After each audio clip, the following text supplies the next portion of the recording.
So I spent the last couple of years hosting a television show for Current TV, which is Al Gore's cable network, and we focused on short-form content, citizen journalism, try to tell a really good story, engage the audience to tell their own stories and whatnot.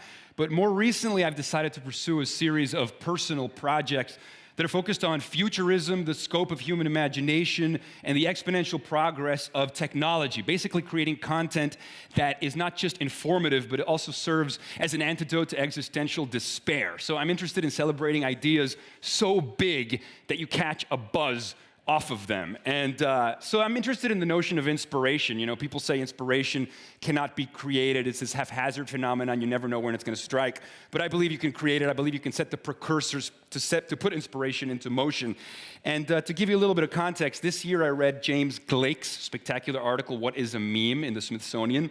And he talks about ideas being as real as the neurons that they inhabit. He says good ideas have infectivity, they have spreading power, and they have retained some of the properties of organisms. So ideas are, in a way, they're like alive. He talks about, Richard Dawkins' new replicators, right? They're born from the primordial soup of human culture. Their vector of transmission is language and electronic communications. Electrified thoughts traveling at light speed, connecting 1.5 billion minds.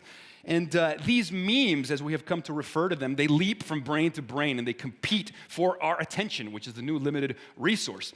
And what's interesting about these new replicators is that they are not made of nucleic acid, and yet they are achieving more evolutionary change and at a rate that leaves the old gene gasping far behind. More change in the last 100 years than in the last billion by some accounts. Or what Terence McKenna says, at the moment that man invented language, biological evolution ceased and evolution became a cultural epigenetic phenomenon. We now take in matter of little organization, put it through our mental filters, and extrude it in the form of space shuttles and iPhones. If you could look at human progress as if through a time lapse, you would literally see our thoughts spilling over into the world. And we are magical beings. And so I have some videos that I'm going to show you, which have been kind of my new experiment, to sort of articulate Arthur C. Clarke's notion that any sufficiently advanced technology is indistinguishable from magic. We have Ray Kurzweil brilliantly articulating these exponential growth curves of technology. It's the fact that the cell phone in your pocket today is actually 1,000,000 times cheaper, 1,000,000 times smaller, and 1,000 times more powerful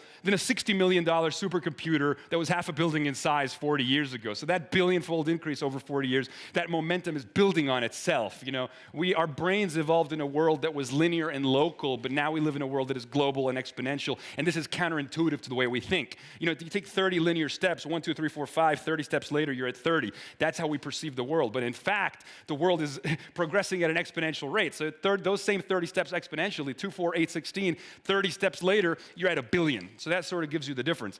And so to try to articulate these ideas, to create my own mimetic content that hopefully will leap from brain to brain and engage and epiphanize people and fill the void that, Carl Sagan once filled, right? I've created these ecstatic meditations. So think of them as shots of philosophical espresso or 2-minute PSAs to infect you with awe.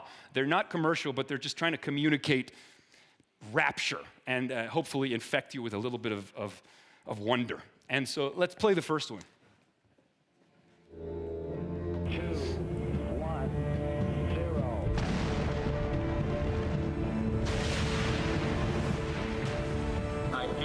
An optimist. I'm reminded of Rich Doyle's line from Darwin's Pharmacy. He says, "Dreams do not lack reality. They are real patterns of information." Or when the Imaginary Foundation says that the role of human imagination is to conceive of all these delightful futures, choose the most amazing and exciting and ecstatic possibility, and then pull the present forward to meet it. That is what we do. We bring our imaginings into existence. But I think that as technology has advanced, we have found ways to outsource our mental capacities to our tools so much more. Our ability to manipulate the physical world has increased in an exponential fashion. So we've been able to shrink the lag time between our imaginings and their instantiation in the real world. David Deutsch speaks in his new book, The Beginning of Infinity. He says, if you look at the topography of the island of Manhattan today, that topography is a topography in which the forces of economics and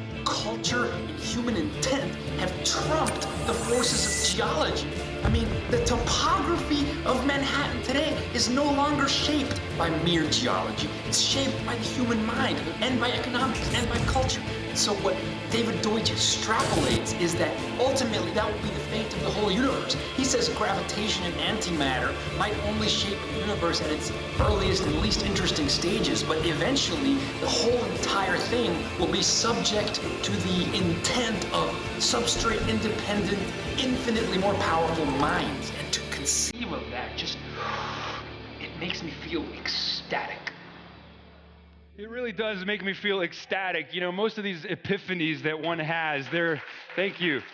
They're kind of like these fleeting downloads, and I think that my urge to do this is a way of kind of like eternalize and immortalize inspiration, and then turn this often lonely experience of connecting the dots and reverse engineering it and making it into something shareable and networked, and that other people can get turned on by. Because I think ideas are erotic and they deserve to be packaged in such a way. The next video is called, it's very quick, and we'll be done in a second.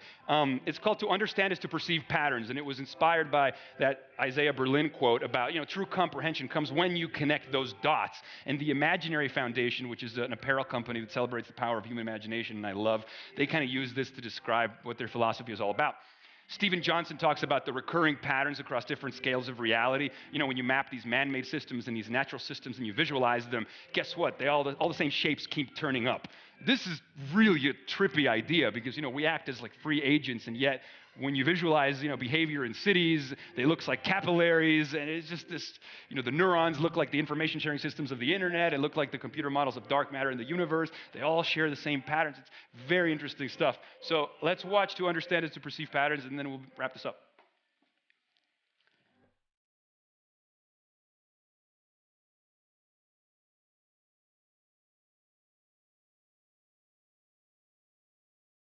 To understand is to perceive patterns. Now, of course, what this means is that true comprehension comes when the dots are revealed and you get Stephen Johnson's long view and you see the big picture. This is this idea about patterns, recurring patterns across different scales of reality. Paul Stamets talks about the mycelial archetype and how the information sharing systems that comprise the internet look exactly like computer models of dark matter in the universe, look exactly like the neurons in a brain. They all share the same intertwinkle filamental structure. It's the rise of networkism as big data advocates talk about how man-made systems are looking exactly like natural systems. The more we can measure, the more we can visualize, the more it expands our consciousness by seeing these recurring patterns across scales of reality. It blows my mind, and I think that technology increasingly is becoming an expander of human consciousness. It extends our thought, reach, and vision, and revealing so much more. It's like, whereas once I was blind, now I can see. Jeffrey West from the Santa Fe Institute is telling us that cities are really like organisms. Alleys are like capillaries. How is it possible that a man-made artificial technological system is behaving like a natural system? The more efficient it becomes, the more it's starting to look like nature. Really interesting, weird stuff. But it makes me optimistic. It's like when Stephen Johnson says, look, if we can understand all this stuff, anything becomes possible, right? It's the adjacent possible, standing as a sort of shadow future, a map of all the ways the present can reinvent itself. It's beautiful stuff. Thank you very much.